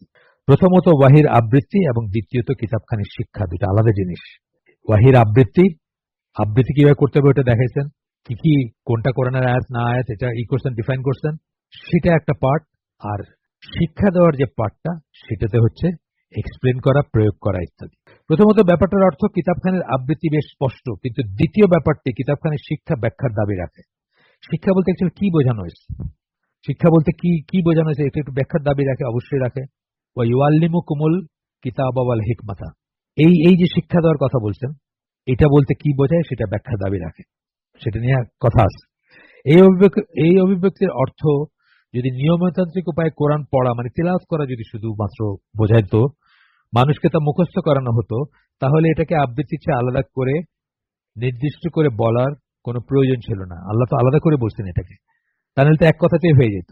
ইয়াতলু আলাইকুম আয়াতিহি, ইয়াতলু তিলাওয়াত করা, তাহলে ওইটা বললেই হয়ে যেত, তাহলে আর আলাদা করে আপনার শিক্ষার কথা বলার দরকার ছিল না, এটা বলতেছেন আর কি, ওনার পয়েন্টটা এটাই। সুতরাং এ থেকে বোঝা যায় যে এই অভিব্যক্তি দ্বারা কোরআনের আয়াতগুলো ব্যাখ্যা ও বিশ্লেষণ এবং সেগুলোর অর্থ, প্রজ্ঞা ও আদেশসমূহ ব্যাখ্যার কথাই বোঝানো হয়েছে। অর্থ, মিনিং, প্রজ্ঞা ও উইজডম এবং আদেশসমূহ কি করতে বলা হচ্ছে আমাদের, সেগুলো ব্যাখ্যার কথাই বোঝানো হয়েছে। খোদ কোরআন থেকেই তাই এটা প্রতীয়মান হয় যে ঠিক যেমন সরাসরি আবৃত্তি করা এবং ঐশী বাণীর প্রচার নবীর নবুয়তের কর্তব্যের অংশ। আবৃত্তি করবেন, শোনাবেন, এই আয়াত আল্লাহর কাছে নাজিল হয়েছে, প্রচার করবেন, এটা তার নবুয়তের অংশ, ঠিক আছে, একাংশ। তেমনি সেগুলোর ব্যাখ্যা বিশ্লেষণ করাটাও, এবং ব্যাখ্যা বিশ্লেষণ করাটাও তার নবুয়তের অংশ বা তার ডিউটির অংশ। ওই যে আমরা পড়ে আসছি আগেরটা, যে তার প্রধান রোলগুলা কি, তার প্রধান রোলগুলোর ভিতরে প্রথমটাই ছিল কোরআনের ব্যাখ্যাকারী, আপনাদের যদি মনে থাকে আমরা যখন ওটা পড়ছিলাম। এটা ভাবাটা যুক্তিযুক্ত যে কোরআনের বক্তব্য অনস্বীকার্য এবং নিরঙ্কুশ, অ্যাবসলিউট এবং অনস্বীকার, মানে এটা ইভেট করার কোনো রাস্তা নাই। কোরআনের বক্তব্যগুলা কোনো মানে পাশ কাটায় যাওয়ার কোনো উপায় নাই মুসলমানদের জন্য, বিশ্বাসীদের জন্য অফকোর্স। ঠিক যেমন নবী প্রদত্ত এর ব্যাখ্যাও, এবং এর ব্যাখ্যাটা নবী যেটা ব্যাখ্যা করছেন ওইটাও পাশ কাটায় যাওয়ার কোনো উপায় নেই যখন বলছেন, বা ওইটাকেও টুইস্ট করার কোনো উপায় নেই, অস্বীকার করার কোনো উপায় নেই। তা না হলে তাকে কিতাবখানি শিক্ষার দায়িত্ব দেওয়া এবং সেটাকে নবুয়তের মিশনের একটা অংশ বানানোটা অর্থহীনতায় পর্যবেসিত হতো। তাই যদি না হইতো, নবীর যদি সেই অথরিটি না থাকতো, তার কথা মানার যে আমাদের বাধ্যবাধকতা যদি না থাকতো, তাইলে তাকে শিক্ষা দেওয়াটা তার নবুয়তের একটা অংশ হওয়ার কোনো মানে হয় না। মানেটা তখনই হবে যখন সেই শিক্ষাটা আমাদের জন্য কোরআন যেরকম শিরোধার্য সেরকমই শিরোধার্য, এবং সেটাই আমাদের জীবনযাপনের উপায় বা পদ্ধতি বা জীবন ব্যবস্থা, ওয়ে অফ লাইফ ইত্যাদি। মোট কথা, কোরআনের এই বক্তব্যগুলোর আলোকে নবী যে কেবল আল্লাহর একজন রাসূলই ছিলেন তাই নয়, বরং তিনি ঐশী বাণী বলতে মানে ওয়াহির কথা বোঝাচ্ছেন। ঐশী কথাটা আমরা ইউজ করছি যে বাংলা হিসাবে, মানে শুনলে একটু কেমন কেমন লাগে, হিন্দু হিন্দু মনে হতে পারে কারো কাছে, তা না। ঐশী বাণীর একজন শিক্ষক ও ব্যাখ্যাকারীও ছিলেন, তাফসীর কারক ছিলেন, ব্যাখ্যাকারী ছিলেন, শিক্ষক ছিলেন, আমাদেরকে শিখাই দিয়ে গেছেন। এইটুকু অংশ ওই ওনার বই থেকেই করা, হাবিবুর রহমান আজামি তার বই থেকে উদ্ধৃতি শেষ। এখন আমরা পরবর্তীটুকুতে যাচ্ছি। এখন মানে এই আমরা এতক্ষণ যে আলোচনা করলাম তার এসে আমাদের পরিষ্কার হয়ে যাওয়া উচিত এতক্ষণে, নবী এবং তার কোরআন প্রয়োগ করার উপায়ের প্রতি দৃষ্টিপাত না করে কোরআন এর সঠিক উপলব্ধি আয়ত্ত করা সম্ভব নয়। নবী এবং কিভাবে উনি কোরআন প্রয়োগ করছেন সেই উপায়ের প্রতি যদি আপনি দৃষ্টি না দেন, তাহলে কোরআনের সঠিক উপলব্ধি আয়ত্ত করা সম্ভব নয়। এই জন্যই আমরা কোরআনিয়ানদের রিজেক্ট করি। নবী যারা কোরআন বুঝতে চায়, নবীকে পাশ কাটায় যারা কোরআন বুঝতে চায়, নবীকে অস্বীকার করে যারা কোরআন বুঝতে চায়, অস্বীকার বলতে এমনি নবী হিসাবে মানে খালি মনে করে যে উনি একটা ভেসেল ছিলেন, যে ভেসেলে কোরআন নাজিল হয়েছে, ওনার কর্তব্য শুধুমাত্র টেপ রেকর্ডের মতো আমাদের শোনাই দিয়ে চলে যাওয়া কোরআন, আর কিছুই না। তারা আর কি এই পয়েন্টগুলো মিস করে, যারা এটা মনে করে, এবং এরকম মানুষ আছে যারা কোরআন নিয়ে, আমি বুঝি না কি করে হয়। আজকে আমার ড্রাইভার বলতেছিলেন, ড্রাইভার সাহেব কালকে আমার একটা দাওয়াত ছিল আমার শালীর বাসায়, তো ওইখানে ওই ড্রাইভার্স রুমে একজন ড্রাইভার আছে নাকি সে কোরআনিয়ন, তো সে খুব মানে বলতেছে, মানে তার পয়েন্ট গুলোর বাইরে আর কোনো কিছু আলাপ করবে না, কিন্তু তার পয়েন্ট গুলো সে খুব করতেছে। তা আমি আমার ড্রাইভার সাহেব, উনি আল্লাহওয়ালা মাশাআল্লাহ, মানে 5 ওয়াক্ত সালাত জামাতে পড়েন, দাঁড়িয়ে আছে, টুপি আছে, মানে স্ট্রিক্ট মুসলিমই বলবো আমি ওনাকে। তো ওনাকে আমি একটা যুক্তি শিখাই দিলাম যে এরপরে যদি কখনো ওই লোকের সাথে বসেন তাহলে পয়লা জিজ্ঞেস করবেন, কোরআন যে কোরআন এটা তুমি জানলা কেমনে, বলো এটার প্রমাণ কি, বলো, দেখেন কি বলে। যখনই এটা প্রমাণ করতে বলবেন তখন কিন্তু সে তার কথা থাকবে না, সে বলবে কি যে আল্লাহ কে বলছে কোরআন যে কোরআন, এটা যে কোরআন আর এটা যে হাদিস, বা এটা যে কোরআন আর ওটা হাদিস কুদসি, এই ডিফারেন্সটা কে করে দিয়ে গেছে, কে বুঝাইছে তোমার, কে বলছে? আল্লাহ রসুল বলছেন। তাহলে আল্লাহ রসুল বলা মানে তো হাদিস, তার মানে কোরআন সম্বন্ধে আল্লাহ রসুল যা বলছেন সেটা হাদিস, এবং কোরআন হচ্ছে মুতাওয়াত্তির হাদিস। মুতাওয়াত্তির হাদিস মানে বহু সোর্স থেকে অনেকে কনফার্ম করছেন যে আল্লাহ রসুল এইটাকে কোরআন বলছেন, এইটাকে এই সূরার আয়াত বলছেন, বা এটা এই সূরার আয়াত, বা এই এত নম্বর আয়াত, বা এই সমস্ত জিনিসগুলো কি মুতাওয়াত্তির, মানে অনেকে এটাকে করছেন, অনেকে এটাকে বর্ণনা করছেন, বা অনেকে এটাকে এক্সপ্লেন করে দিয়ে গেছেন। মানে অনেক সাহাবীর সোর্সে আসছে, সরি মাফ করবেন, অনেক সাহাবীর সোর্সে আসছে। তাই কোরআন হচ্ছে মুতাওয়াত্তির হাদিস, কোরআন হচ্ছে হাদিস। হাদিস মানে কেন, রসুলের মুখের কথা, তো রসুল বলছেন এটা কোরআন, সেই কথাটা রসুল বলছেন, আর কে বলছে আমাদের? তারপরে পড়ে শোনাইছেন যে এটা কোরআনের অমুক আয়াত থেকে অমুক আয়াত, বা এইভাবে বলছেন, বা লিখে রাখো এটা কোরআনের অমুক আয়াত থেকে অমুক আয়াত। তাহলে এই সমস্ত কিছু আমরা পাইছি কই থেকে? রসুলের কাছ থেকে। তো তুমি হাদিস মানো না, তাহলে হাদিস মানো না, রসুল মানো না, সুন্নাহ মানো না, তুমি তো কোরআনই মানো না। প্রথম যুক্তি এটা। আর সেকেন্ড যুক্তি আমি বলছি, এগুলো আপনাদের সাথে আগে আলাপ হয়েছে, যদিও কেউ কেউ হয়তো ছিলেন না। আর সেকেন্ড যুক্তি, সবচেয়ে বড় যুক্তি যেটা, সেটা হচ্ছে সূরা নিসার ওই আয়াতটা যেখানে বলছেন যে রাসূলকে মানলো সে তো আল্লাহকেই মানলো। রসুলকে মানা মানে আল্লাহকে মানা, রসুলকে না মানা মানে আল্লাহকে অমান্য করা। Simple formula. তো কোরআনের ব্যাপারে এই জিনিসগুলো মনে রাখবেন ইনশাআল্লাহ। আমরা আবার ফিরে আসি। এরপরে বলতেছেন, এই জন্যই সকল তাফসীরকারগণ এই ব্যাপারে একমত যে কোরআনের আয়াতগুলো অর্থ বের করতে প্রথম উৎস হচ্ছে কোরআন এর নিজেরই অন্যান্য সংশ্লিষ্ট আয়াত। প্রথম উৎস হচ্ছে কোরআনের আয়াত, এটা তো আমরা শিখে আসছি, পড়ে আসছি। একটা একটা ক্লাসিক্যাল তাফসীরের কথা বলছি, যে যেটা এই মেথোডোলজিতে তাফসীর করা, আপনাদেরকে বলছি আল আদওয়াল বায়ান, আপনার ইমাম সাংকেতি, আমিন সাংকেতির তাফসীর। যদিও এটা ইংলিশে ট্রান্সলেশন হয়েছে বলে আমি জানি না। শুধুমাত্র সূরা বাকারার কিছু অংশ এবং সূরা ফুরকান, এরকম সূরা ফাতিহা, এরকম ছুটকা ছুটকা কিছু আছে ইংলিশ, কিন্তু পুরাটা ইংলিশে ট্রান্সলেশন হয়েছে বলে আমার জানা নাই। আপনারা কেউ যদি জানেন তাহলে আমাকে জানায়েন, আমি কিনবো ইনশাআল্লাহ। আর দ্বিতীয় উৎস হচ্ছে নিঃসন্দেহে আল্লাহ রাসূল সাল্লাল্লাহু আলাইহি ওয়াসাল্লামের কথা ও কাজসমূহ, কেননা বাস্তবিকই এটা তার একটা পালনীয় ভূমিকা ছিল যে তিনি কোরআন ব্যাখ্যা করবেন এবং সেটাকে এমনভাবে কাজে পরিণত করবেন যেমন ভাবে এটাকে কাজে পরিণত করার কথা ছিল। অর্থাৎ আল্লাহ যেটা চাইছিলেন বা চান, আমরা এটাকে জীবনে প্রয়োগ করব, যেভাবে চান, যেটা দেখতে চান আল্লাহ, সেভাবে আল্লাহ রসুল দেখাই দিয়ে গেছেন। এটা হচ্ছে বোধটা আর কি, যে ঠিক আল্লাহ যেভাবে দেখতে চান সেভাবেই আল্লাহ রসুল আমাদেরকে শিখায় বোঝায় দিয়ে গেছেন, যেন আমরা সেইভাবে এটাকে প্রয়োগ করতে পারি। সাইদ ইবনে জুবায়ের রাহিমাহুল্লাহ রাসূলের কিছু হাদিস বর্ণনা করতেছিলেন। তখন একজন মানুষ তার কাছে এসে বলল, আল্লাহর কিতাবে আপনারা যে বলেছিলেন তার চেয়ে ভিন্ন কিছু আছে। ধরেন আমরা ওই আদেশটাই যদি বলি আল্লাহ রসুলের, যে জাস্ট আলোচনা করছি একটু আগে, যে খালা বোনজি এবং ফুফু ভাইজিকে একত্রে বিয়েতে রাখা যাবে না। তো কেউ বলতেই পারে যে এটা আল্লাহ কিতাবে নাই, এটা এইরকম কেউ বলছে আর কি। ধরেন কথার কথা, আমি জাস্ট উদাহরণ দিলাম, এখানে লেখা নেই এক্স্যাক্টলি কি কি প্রসঙ্গে সেই লোক এসে বলছে। সাইদ উত্তর দিয়েছিলেন, আল্লাহ রসুল আল্লাহর কিতাব সম্বন্ধে তোমার চেয়ে ভালো জানেন। খুব সিম্পল উত্তর। তুমি যে কইতেছো তোমার চেয়ে আল্লাহ রসুল ভালো জানেন, কিতাব সম্বন্ধে সেই উনি সবচেয়ে ভালো জানেন, তোমার চেয়ে ভালো জানেন। বাস্তবে কি রাসূল সাল্লাল্লাহু আলাইহি ওয়াসাল্লাম আল্লাহর কিতাবকে সৃষ্টির যে কারো চেয়ে ভালো জানেন, সৃষ্টির যে কারো চেয়ে ভালো জানেন, স্রষ্টার চেয়ে ভালো জানেন না, কারণ স্রষ্টাই সবচেয়ে ভালো জানেন, কারণ তার কথা। কিন্তু তারপরে সৃষ্টির মাঝে যে কারোর চেয়ে ভালো আল্লাহ রসুলই জানেন। এবং কেউ যদি, এখানে শুনেন, কান খুলে শুনেন, একটা কথা আসতেছে এরপর, ভয়ঙ্কর কথা।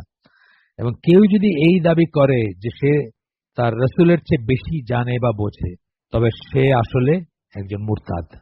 যদি কেউ দাবি করে যে আল্লাহ, আজকে কিন্তু অনেক মানুষের কথা আছে আজকাল যাদের কথা সরাসরি দাবি না করলে এইটাই প্রতীয়মান করে যে তারা এই কোরআনটা আল্লাহ রসুল চেয়ে বেটার বুঝছে বা বেশি বুঝছে। কোরআনদের কথাই বলি, তারাই বুঝছে, কোরআন পড়ে বুঝছে যে রসুলকে মানার কোনো দরকার নেই, তা আল্লাহ রসুল চেয়ে বেশি বুঝছে না। এই জন্য কোরআনদেরকে স্ট্রিক্ট স্কলার যারা, তারা তাদেরকে জিন্দিক বলেন। জিন্দিক হচ্ছে কাফের মুশরিকের চেয়েও জঘন্য, যে ইসলামের শত্রু, ছদ্মবেশে ইসলাম ইসলাম ভাব করে বা মুসলিম মুসলিম ভাব করে যেন সে ইসলামকে ধ্বংস করতে পারে। এই জন্য হাদিস যারা মানে না, সুন্নাহ যারা মানে না, তাদেরকে স্কলাররা জিন্দিক মনে করেন। সেটা আমরা পড়ে আসছি, ওই সুন্নাহর কর্তৃত্ব গুরুত্ব ওইখানে পড়ে আসছে। এখানে সরাসরি বললেন যে কেউ যদি দাবি করে যে সে তার রাসূল এর চেয়ে বেশি, তা বলতে কি মানে কোরআনকে আর কি, সে তার রাসূলের চেয়ে বেশি জানে বা বোঝে, তবে আসলে সে একজন মুরতাদ। আল্লাহর কিতাবকে সে বেশি জানে বা বেটার জানে বা বেশি বোঝে, তাহলে সে একজন মুরতাদ। তাহলে আমরা তাফসীরের খুব ইম্পর্টেন্ট দুইটা উৎস প্রতিষ্ঠিত করলাম না? উসুল তাফসির বলছি না আমি, যে এই অংশটা উসুল তাফসির বা তাফসিরের মূলনীতি কিন্তু বলতে পারেন, এই যেটা যেটা পড়ে যাচ্ছে আমরা। তো দুইটা উৎস প্রতিষ্ঠিত হলো। কোন আয়াতের ব্যাখ্যা করতে গেলে দুইটা উৎসের কোনটির বিরোধিতা করবে সেটা অনুমোদিত নয়। মানে কেউ যখন কোরআন ব্যাখ্যা করবে সোজা কথায়, তখন সুন্নার আল্লাহ রসুল যে বুঝাই দিয়ে গেছেন যা তা, অথবা কোরআন যা বলতেছে তা, বা কোরআনের অন্য আয়াত যা বলতেছে তা, এই দুইটার কোনোটার বিরোধিতা করা যাবে না কোরআন ব্যাখ্যা করতে গিয়ে। এমন কোন মিনিং দেওয়া যাবে না কোনো আয়াতে যেটা এই দুইটার বিরুদ্ধে যায়। আমরা দেখবো এরপরে আরো একটা আসবে, সেটারও বিরোধিতা করা যাবে না।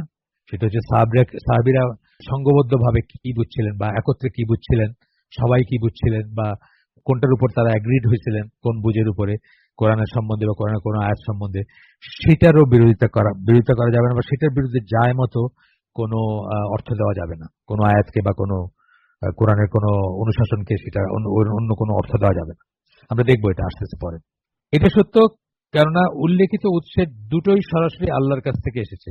কোনটা? কোরআনও আল্লাহর কাছ থেকে আসছে এবং সুন্নাও আল্লাহর কাছ থেকে আসছে, সোজা কথা, তাই না? আমরা পড়ে আসছি না যে সুন্না হচ্ছে ওয়াহি গায়ের মাতলু, বা হাদিস হচ্ছে ওয়াহি গায়ের মাতলু, আর সুন্না হচ্ছে ওয়াহি মাতলু। এটা আমরা পড়ে আসছি আগে। সরি, কোরআন হচ্ছে ওয়াহি মাতলু, যেটা তেলাওয়াত করতে হয়, তেলাওয়াত করা হয়। ওয়াহি মাতলু হচ্ছে কোরআন, আর ওয়াহি গায়ের মাতলু হচ্ছে সুন্না, যেটা ওয়াহি কিন্তু এটাকে তেলাওয়াত করতে হয় না, বা তেলাওয়াত করার কোনো ফজিলত নাই। আমরা পড়ে আসছি এগুলা। এবং আল্লাহর কিতাবকে যিনি নাজিল করেছেন, অর্থাৎ আল্লাহ, স্বয়ং আল্লাহ, তার চেয়ে তা কেউ ভালো জানে না। এগুলো হচ্ছে তাফসীরের দুটি সুনির্দিষ্ট উৎস। ব্যক্তিগত যুক্তি বা ইজতিহাদ দিয়ে যেগুলোর বিরোধিতা করা যাবে না, এটা হচ্ছে সুনির্দিষ্ট উৎসকে কিতাব, মানে কোরআনের তাফসীর কোরআন দিয়ে, বা কোরআনের ব্যাখ্যা কোরআন দিয়ে, অন্য আয়াত দিয়ে, অথবা কোরআনের ব্যাখ্যা সুন্নাহ দিয়ে, বা আল্লাহ রসুল যা করে গেছেন, যা বলে গেছেন, যা হাদিস হোক বা ব্যাখ্যা করে গেছেন, বা হাদিসই বেসিক্যালি সবই হাদিস আসলে, সেটার বিরুদ্ধে যাওয়া যাবে না। এবং তার চেয়ে ভালো কেউ জানে না বলে কিন্তু একদিকে যেমন কোরআনের কথা বলতেছে, আরেকদিকে সুন্নার কথা, কারণ আমরা জানি সুন্নাহ বা হাদিসও হচ্ছে ওয়াহি, আমরা পড়ে আসছি সেটা, সেই জন্য বলতেছে যে তার চেয়ে বেটার কেউ জানে না। সুতরাং ওয়াহির চেয়ে বেটার কোনো কিছু দিয়ে এক্সপ্লেন করা যাবে না, বা ওয়াহি সূত্রই হচ্ছে সবচেয়ে সবচেয়ে ওয়েল ইনফর্ম সূত্র এই ব্যাপারে। এই জন্য ইজতিহাদ বা কোনো কিছু, কোনো প্রসঙ্গ, মানে কোনো প্রশ্নই উঠে না এগুলার এগেনস্টে। এখানে এসে দেখেন মজার ব্যাপার, যে একজন লুগাতুল কোরআনুল করিম হবে আর কি, যাই হোক, মানে ওই কেস সাইনের জন্য, সেইটার লেখক আব্দুল জলিল আব্দুর রহিম। উনি কিন্তু একটা ল্যাঙ্গুয়েজের বই আর কি, তাই না, ল্যাঙ্গুয়েজের বইয়ের লিখছেন যিনি। উনি খুব সুন্দর একটা কথা বলে গেছেন, দেখেন ওনার একটা উদ্ধৃতি আসতেছে এখানে।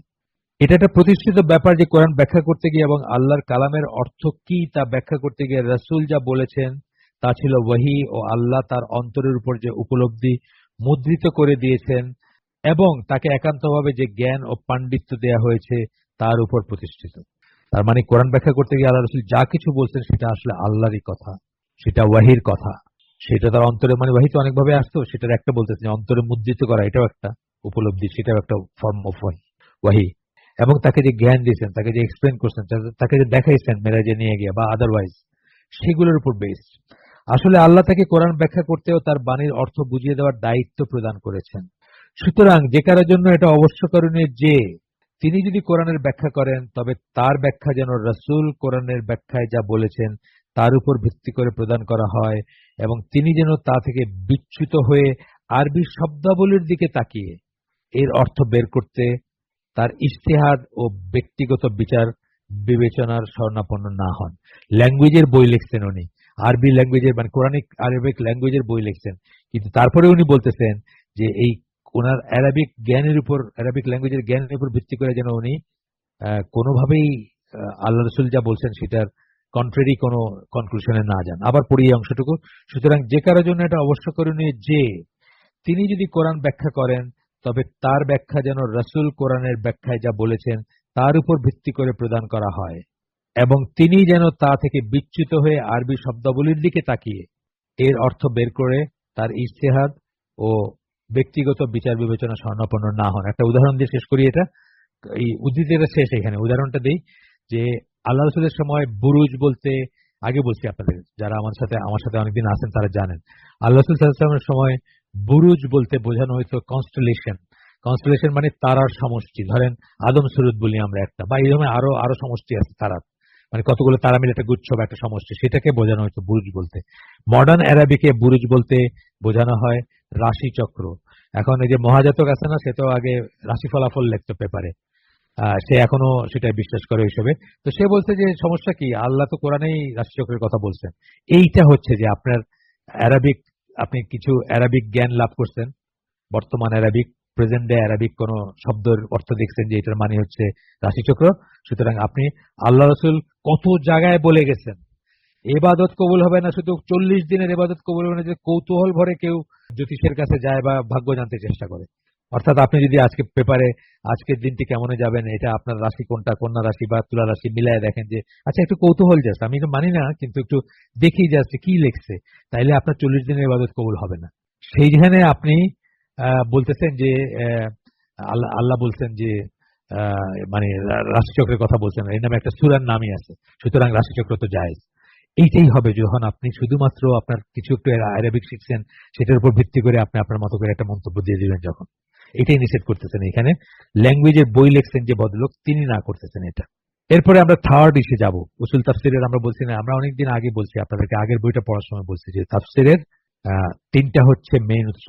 একটা হচ্ছে কোরআনের তাফসির কোরআন দিয়ে বা কোরআনের এক আয়াতের তাফসির অন্য আয়াত দিয়ে, দুইটা হচ্ছে কোরআনের তাফসির রাসূল সাল্লাল্লাহু আলাইহি ওয়াসাল্লামের কথা দিয়ে, কাজ দিয়ে বা দিয়ে, অর্থাৎ মানে রাসূলের হাদিস দিয়ে বা সুন্নাহ দিয়ে। আর তিন নাম্বারটা হচ্ছে সাহাবীরা যে যেটার উপর এগ্রিড আপন সেটা দিয়ে। এই তিনটা হচ্ছে মেইন। আমরা যদিও পরে পড়বো, তবুও আগে বলে দিচ্ছি। আর দুইটা আছে, সেই দুইটাও তফসিরের, সেই দুইটা দিয়ে তফসিরের করার চেষ্টা করা যেতে পারে। সেটা হচ্ছে আরবি ল্যাঙ্গুয়েজের জ্ঞান এবং রায় যেটাকে আমরা বলি, রিজনিং যেটাকে বলি, সেটা দিয়ে। কিন্তু শর্ত হচ্ছে সেটার কনক্লুশন কোনোভাবেই এই প্রথম তিনটার এগেনস্টে দাঁড় করানো যাবে না বা প্রথম তিনটার এগেনস্টে যাওয়া যাবে না। আমরা দেখবো সেটা পরে। আসেন, তাফসিরের এক উৎস হিসেবে নবীর সাহাবীগণ। এটা ঠিক যে রাসূল সাল্লাল্লাহু আলাইহি ওয়াসাল্লাম প্রত্যেকটা আয়াত ব্যাখ্যা করে যান নাই কিন্তু ইসাদেরকে, সাহাবীদের কাছে। এবং সাহাবীদের যে তাফসিরগুলা বা তাবেঈদের যে তাফসিরগুলো আমাদের পর্যন্ত আসে, আপনাদেরকে বলছি ইবনে আব্বাসের তাফসির চাইলে দেখতে পারেন আপনারা, altafsir.com, এটা জর্ডানের গভর্নমেন্টের অফিসিয়াল ওয়েবসাইট। তো সেখানে লাগানো আছে, কিন্তু দেখবেন যে অনেক অনেক আয়াতের নাই। এবং এটা অন্যদের বেলায় দেখবেন, এই যে ইসের কথা বলতেছি, এই যে আদওয়াল বায়ান বললাম, এই তফসির বইও দেখবেন, আপনি দেখবেন উনি তফসির করতে গিয়ে সূরা বাকারার হয়তো হঠাৎ করে ধরেন 30 নম্বর আয়াত করছেন, তারপরে দেখেন মানে 46 নম্বর আয়াতে গিয়ে আবার তফসির করতেছেন, মাঝখানে তো নাই। উনি প্রয়োজন মনে করেন যে মাঝখানে তফসির করার দরকার আছে। কথার কথা বললাম, নাম্বারগুলো আমার ফিক্সিশিয়াস নাম্বার, আমার জাস্ট মুখে আসলো সেটা বললাম, যে এইভাবে জাম্প করে গেছেন। তার কারণ এটা ইস্যু দেখবেন আবু বকর জাকারিয়া যে তফসিরটা আছে এখানে দেখবেন যে এখানে দুই তিনটা আয়াতের কোনো তফসির নেই, ওটা কোনো তফসির করার দরকার মনে করেন, তফসির করে কিছু আছে বলে মনে করেন নাই। তো রাসূল সাল্লাল্লাহু আলাইহি ওয়াসাল্লাম ঠিক সেইভাবে সাহাবীদের সব আয়াতের তাফসির বা ব্যাখ্যা করে গেছেন এমন না, এবং সাহাবীরাও কিন্তু তাই করছেন, সব আয়াতের ব্যাখ্যা করে যান নাই। এখনকার দিনের তফসিরগুলো যেগুলা তফসিরে সাদি, যেমন ওখানে দেখবেন যে একটু টাচ করা আছে, ব্যাখ্যা না করলেও টাচ করে অন্তত অর্থটা একটু ই করা আছে বা একটু একটু ছুঁয়ে যাওয়া হচ্ছে। কিন্তু সেখানেও দেখবেন যে এই ব্যাপারটা সত্য যে সব আয়াতের তফসির করা জরুরি মনে করেন নাই বা অনেক স্কলারই মনে করেন না। এক অর্থে তিনি প্রতিটি আয়াতই ব্যাখ্যা করেছেন, কেননা প্রতিটি আয়াতকে তিনি তাদের চোখের সামনে বাস্তবে প্রয়োগ করেছেন। এই সেন্সে যদি আমরা ধরি, তাহলে প্রত্যেকটা আয়াতই ব্যাখ্যা করছেন, কারণ প্রত্যেকটা আয়াতে বাস্তবে প্রয়োগ করছেন। হয়তো কোনোটা এক্সপ্লেন করেন নাই, কিন্তু বাস্তবে প্রয়োগ করছেন। সেখান থেকে সাহাবীরা বুঝছেন যে এটার মানে এটা। যেমন ধরেন অজুর যে এটা আছে, শিয়ারাদের সাথে আমাদের মেইন ডিফারেন্সটা কোথায় জানেন তো? অজুতে তারা কিন্তু পা ধোয় না, পা মোছে করে। হ্যাঁ, একটা লিঙ্গুইস্টিক ইসের কারণে, লিঙ্গুইস্টিক একটা মিসআন্ডারস্ট্যান্ডিং কারণে তারা এটা করে থাকে। এখন আমাদের এটা তফসিলের দরকার নাই, আমরা তো জানি রাসূল সাল্লাল্লাহু আলাইহি ওয়াসাল্লাম কিভাবে ওযু করছেন, একেবারে মানে নথিবদ্ধ আছে বা লিখিত আছে, লিপিবদ্ধ আছে কিভাবে ওযু করছেন আল্লাহ রাসূল সাল্লাল্লাহু আলাইহি সাল্লাম, আমরা সেটা জানি। তো এটা তফসির যদিও করেন নাই, ব্যাখ্যা যদিও ডেকে নিয়ে গিয়ে করেন নাই কাউকে, কিন্তু এটা প্র্যাকটিক্যালি দেখা দিয়েছেন যে উনি এইভাবে ওযু করছেন, সেটাই এনাফ, সেটাই ব্যাখ্যা। এই কথাটা বলতেছেন। এক অর্থে তিনি প্রতিটি আয়াতই ব্যাখ্যা করেছেন, কেননা প্রতিটি আয়াতকে তিনি তাদের চোখের সামনে বাস্তবে প্রয়োগ করেছেন। যদি লিঙ্গুইস্টিক্যালি নাও করে থাকেন বা ভার্বালি নাও করে থাকেন, প্রয়োগ করে দেখাই দিয়ে গেছেন। নবী যে প্রতিটি আয়াত মৌখিকভাবে ব্যাখ্যা করেনি, তার কারণগুলো স্পষ্ট। কেন করেন নাই সেটাও স্পষ্ট। তার সাহাবীরা এমন একটা যুগে বসবাস করতেন যখন আরবি ভাষা সম্বন্ধে তাদের জ্ঞান ছিল সুগভীর। আপনারা জানেন যে তারা খুব এলোকুয়েন্ট একটা জাত ছিলেন, আরবি ভাষার খুব ভালো জ্ঞান রাখতেন এবং খুব পিওর আরবি বলতেন, ডেজার্ট আরব যারা তারা। জাহিলিয়ার যুগে আরবি ভাষা সম্বন্ধে পারদর্শিতা ছিল আরবদের জন্য ব্যক্তিগত পর্যায়ে গর্ব করার বিষয়। জাহিলি যুগে এটা একটা মানে জাহিলি যুগে তো জানেন আপনার কবিতা চর্চা করতো তারা, খুব উচ্চ মার্গের কবিতা লিখতো এবং সেগুলা খুব এক্সেল করা কবিতা, সেগুলো আবার কাবার ইসে টানায় দিত, সকল জনসমক্ষে অ্যাপ্রিসিয়েট করতো। তো ল্যাঙ্গুয়েজ এর দক্ষতা ছিল তাদের। সুতরাং বেশিরভাগ আয়াতের অর্থই সাহাবীদের কাছে তাদের আরবি ভাষার দক্ষতার গুণে বেশ স্পষ্টই ছিল এবং সাধারণভাবে রাসূল কর্তৃক সেগুলো তাদের কাছে ব্যাখ্যা করার প্রয়োজন ছিল না। কি বললেন? বেশিরভাগ আয়াত বললেন, সব বলেন না, কিন্তু বেশিরভাগ আয়াতই তাদের কাছে মোটামুটি ভাবে স্পষ্ট ছিল। কিন্তু তা সত্ত্বেও আমরা দেখছি এটার ব্যতিক্রম আছে যে সাহাবীরাও এমনকি সব আয়াত ঠিক মতো বোঝেন নাই, তাই না? এছাড়া সাহাবীদের আরেকটা যেটা এই ছিল, যেটা ইউনিক তাদের জন্য, তারা আয়াতগুলো নাজিল হওয়ার কনটেক্সটটা জানতেন। ও এটা অমুকের প্রসঙ্গে নাজিল হয়েছে, এবং কোনো সাহাবী বলতেছেন এটা আমার এই এই ঘটনা ছাড়া আর কোনো প্রসঙ্গে নাজিল হয় নাই। ওই যে পানি আটকায় রাখা একটা ঘটনা আছে না, ওইটা সম্বন্ধে যে রাসূলের বিচার, সকল বিবাদ বিসংবাদের রাসূলের কাছে করতে হবে। এটা বোধহয় সূরা নিসার 65 নম্বর আয়াত, যতদূর আমার মনে পড়ে। তো সকল ঝগড়াঝাটির তার কাছে যাইতে হবে। তো জুবায়ের রাদিয়াল্লাহু আনহু বলছেন যে এটা আমার ওই ঘটনা ছাড়া আর কোনো কারণে নাযিল হয়নি, মানে কি উনি কনটেক্সটে জানতেন। এভাবে সাহাবীরা কনটেক্সটে জানতেন। যে কনটেক্সট জানে এবং যে কনটেক্সট জানে না, তার আকাশ পাতাল তফাৎ হয়ে যাবে আন্ডারস্ট্যান্ডিং এর ভিতরে। কোন পরিপ্রেক্ষিতে এটা নাজিল হয়েছিল সেটা যে জানবে এবং সে যদি জানবে না, তার ভিতরে আকাশ পাতাল তফাৎ হয়ে যাবে আন্ডারস্ট্যান্ডিং এর ভিতরে। তো বলতেছেন যে সাহাবীগণ এমন অনেক ঘটনাবলী প্রত্যক্ষ করেছেন কোরআন যেগুলো বর্ণনা করে। কোরআন কি ব্যাপারে কথা বলছে তা তারা নিজের চোখে প্রত্যক্ষ করেছেন এবং কাউকে তাদের বলে দিতে হয়নি। আজকে আমাদের যেমন জানতে হয় যে কোন অবস্থায় কোরআন এই আয়াতটা নাজিল হয়েছে, এবং সেই জন্য সেখান থেকে আমরা বুঝি যে তাইলে আমাদের এটা করণীয় বা এটা করণীয় না, এটা করণীয় বা এটা করণীয় না। ওই যে কাফের দেশে যারা থাকেন, তারা তাদের কাফের দেশে থাকাটা জায়েজ করার জন্য একটা বলেন, মানে ইহুদি খ্রিস্টানদেরকে এখন তো বন্ধু হিসাবে গ্রহণ করছেন তারা, বা তাদের সাথে যে উঠা বসা, তাদেরকে প্রেম আছে না, প্রেম আরাধনা আছে না, তাদের প্রতি একটা দুর্বলতা অনেক মানুষেরই আছে। মডার্নিস্ট যারা, স্পেশালি মডার্নিস্ট ইসলামিক স্কলারও আছেন, তারাও মনে করেন যে, তো তারাই একটা আয়াত কোট করেন ওই যে তুমি এমন মানুষ দেখবা, আমি সামারিটা বলতেছি, যারা বলে যে আমরা খ্রিস্টান, তারা যখন তাদের চোখ দিয়ে পানি পড়ে, তারা যখন আয়াত করে এবং তারা সেজদায় অবনত হয়, মানে এরা হচ্ছে মানে মুসলমানদের খুব ক্লোজ, বা মুসলমান আরেক অন্য জায়গায় আছে, মানে আমি সামারি বলতেছি, একাধিক আয়াতের, একটা আয়াত না শুধু। আরেকটা বলছেন যে মানে এরা মুসলমানদের খুব ক্লোজ, যারা বলে যে আমরা খ্রিস্টান। এই সবকটা আয়াতের একটা কনটেক্সট আছে, সেই কনটেক্সটে কোন পার্টিকুলার একটা গ্রুপ অফ পিপলের কথা আল্লাহ রাসূল বলছেন বা আল্লাহ বলছেন যে এরা হচ্ছে এদের এদের আল্লাহর বাণী শুনলে তাদের চোখ দিয়ে পানি গড়ায় পড়ে। তাদের যেমন ধরেন নাজ্জাশী, এই যে আবিসিনিয়ার যে লিডার ছিল, তাকে যখন সূরা মরিয়মের পড়ে শোনাইছেন জাফর বিন আবু তালেব, তখন তার চোখ দিয়ে পানি গড়ায় পড়ছে। এদের কথা বলা হয়েছে, একটা কনটেক্সটে বলা হয়েছে। বা এই ধরনের যারা আর কি, মানে কোন একটা গ্রুপ অফ খ্রিস্টানের কথা বলা হয়েছে, ঢালাভাবে খ্রিস্টানদের কথা বলা হয়নি। ঢালাভাবে খ্রিস্টানদেরকে তো তিরস্কার এবং তিরস্কারই করছেন আল্লাহ কোরআনে, না? ট্রিনিটি, 3 in 1, ট্রিনিটির কথা নিয়ে কত তিরস্কার আছে না কোরআনে খ্রিস্টানদেরকে, বা আরো অন্য অন্য জিনিস দিয়ে আছে, অন্য অনেক কিছু দিয়ে আছে। সূরা আলে ইমরানে 1 থেকে 87 নম্বর আয়াত সব তাদের ব্যাপারেই, খ্রিস্টানদের, নাজারানের খ্রিস্টানরা আল্লাহ রাসূলের সাথে ডিবেট করতে আসছিল, তাদের ব্যাপার নিয়ে নাজিল হয়েছে। দেখেন আপনারা পড়ে। তো যাই হোক, তো এই হচ্ছে যে কোন প্রসঙ্গে সেটা তারা জানতেন। সুতরাং কোরআন সম্বন্ধে অনেক সাহাবী নানাবিধ গভীর ও মূল্যবান, অনেক সাহাবীরই নানাবিধ গভীর ও মূল্যবান জ্ঞান সঞ্চিত ছিল, কিন্তু রাসূলের জীবদ্দশায় সেগুলো ব্যক্ত হয়নি।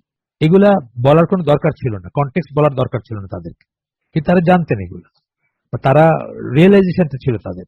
এছাড়াও সাহাবীদের এমন অনেক বৈশিষ্ট্য ছিল যা তাদেরকে পরবর্তী যারা জন্মগ্রহণ করেছিলেন এবং কোরআন ব্যাখ্যার চেষ্টা করেছিলেন তাদের সকলের চেয়ে আলাদা আসন দান করে। এটা আমরা এমনি বুঝতেছি, তাদের সামনে কোরআন নাজিল হয়েছে, তাদের সামনে কোরআন প্রয়োগ হয়েছে, তাদের সামনে কোরআন ব্যাখ্যা হয়েছে, তাদের সামনে কোরআন মানসুখ হয়েছে কোনো আয়াত, তাদের সামনে একটা আয়াত একটা আয়াতকে বাতিল করছে, তাদের সামনে ঘটনাগুলো ঘটছে। তারা এক্স্যাক্টলি জানতেন এটা কার কথা বলা হচ্ছে। জায়েদ বলতে আপনি আর আমি যদি সাহাবীদের বর্ণনা না থাকে, তাহলে জায়েদ নামটা উচ্চারণ হয়েছে কোরআনে, আমরা জানতামই না এটা কার কথা বলা হয়েছে। তারা জানতেন কোন জায়েদের কথা বলা হয়েছে। জাস্ট ফর এক্সাম্পল বললাম। তো আজকে আমরা এখানে শেষ করে দিব। সুবহানাকা আল্লাহুম্মা বিহামদিকা আশহাদু আল্লা ইলাহা ইল্লা আনতা আস্তাগফিরুকা ওয়া আতুবু ইলাইক। আমরা যে শুনলাম তার মধ্যে ভালো কিছু শুনে থাকলে সমস্ত প্রশংসা আল্লাহর, আলহামদুলিল্লাহ। খারাপ কিছু শুনে থাকলে সমস্ত ব্যর্থতা আমার এবং সেটা শয়তানের তরফ থেকে। আল্লাহ আমাদেরকে তৌফিক দেন আমরা যে ভালো শুনলাম তার উপর আমল করার। আসসালামু আলাইকুম ওয়া রাহমাতুল্লাহি ওয়া বারাকাতুহু।